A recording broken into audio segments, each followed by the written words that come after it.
Mr. McCurdy, can you just tell me about the letter you sent to the Premier's office? Yes, well, first of all, I think this is a really serious matter. We have citizens of the province whose public health is in jeopardy, who are on hunger strikes, protests, there's people being arrested.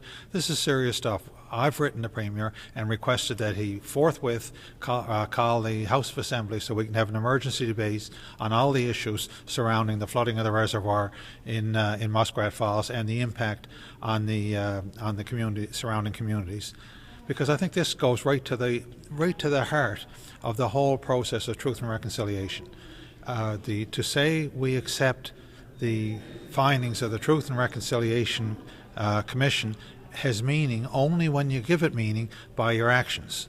And this is a real test of what the Premier of the province meant when he uttered those words there a few months ago. And it's, I think, a test for the whole process, because there are clear communities there, Aboriginal communities in our province with a direct stake in this, whose people, whose way of life, whose culture are jeopardized, who have said we are not satisfied for this to proceed on our land in that manner. And in my opinion, there's an absolute responsibility on the Premier of the province to listen to that, to call the House of Assembly, to have a full debate, and to make sure that the people in those communities are treated with the respect they deserve. Are you surprised that no government members and no PC opposition members have been out here to speak to the protesters today? Well, put it this way: I believe in the right to protest, and when I heard that was here today, I certainly did not deviate one iota from my plan. When I got up out of bed this morning to go into the Confederation building this morning, I was glad to stop and talk to the people there.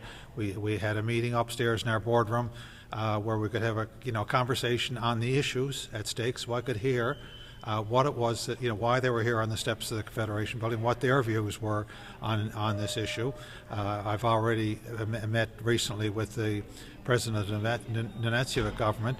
I spoke by phone today with Todd Russell, the head of the Nunavut Community Council. I have a call in to the head of the Innu Nation and to Mr. Lamp as well, the head of the Nunavut, because I believe it's important for the leaders of all parties in the province to reach out to leaders of our Indigenous communities and give meaning to the whole idea of reconciliation.